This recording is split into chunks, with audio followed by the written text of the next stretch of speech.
and welcome to the Latin American DVD. In this DVD we're going to have a look at a wide variety of Brazilian and Cuban rhythms, and we're going to look at how to play many different parts on the drums, but also we're going to look at how the original percussion parts were played and then adapted onto the drum kit to form the rhythms that we now think of as samba, songo, bossa nova, Afro-Cuban and so forth when we're playing them on the drums. It's really important that you understand that any time that we're playing a Latin American rhythm on the drum kit, whether it's a samba,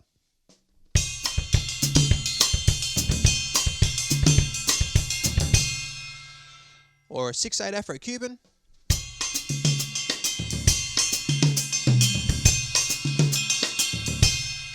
or a Mozambique,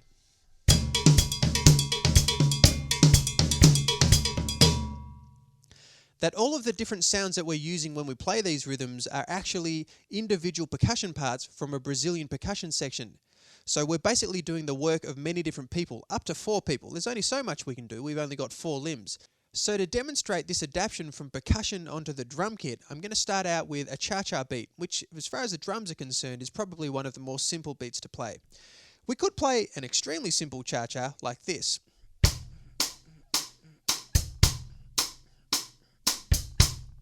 But the pattern that we're going to learn today is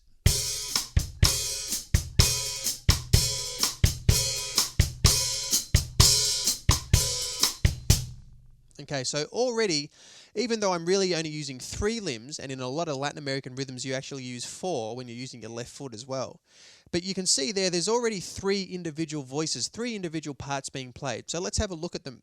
First of all, on the bass drum, I'm playing what we think of as drum set players as the samba ostinato figure, and we use that in many, many different Latin American rhythms.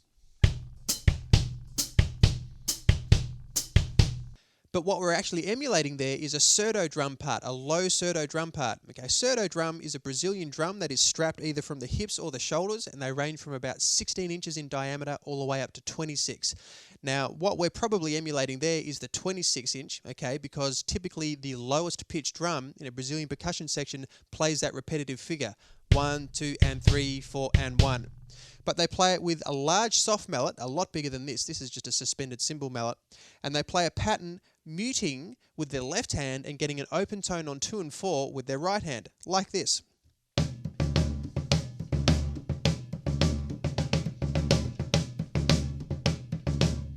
Okay, obviously a lot deeper than that, but that's what the bass drum is doing there. When we're playing this pattern on the hi-hat, 1, 2, and 3, 4, and 1, 2, and 3. What we're playing there, or what we're emulating there, is a guiro part, and this is a guiro here. You can see it has a serrated edge, so you get this kind of a sound when you go across it. Okay, rather than a smooth sound, you get like a jagged sound. And you've probably heard this pattern before.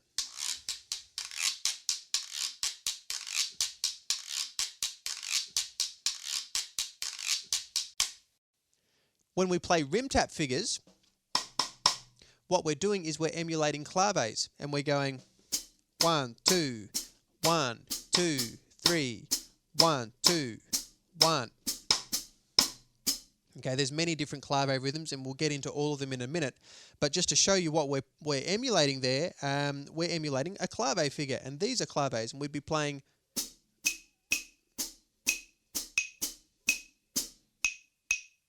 One, 2, 3. Okay, so you can see already just from these 3 instruments, bass drum, rim taps and hi-hats, we're doing the work of 3 people, and they're in an actual percussion section there'd be many more than just 3. But you can see already with that basic rhythm, that's how it can be adapted. So what we'll do now is we'll play along to a couple of different tunes, and I'll play first of all the original percussion parts so you can see it all together, and then I'll play along straight after, playing it on the drum kit, so that you can see how you can take these percussion parts, put them on the drums, and do basically the work of many different people on just the one drum set. So let's check that out.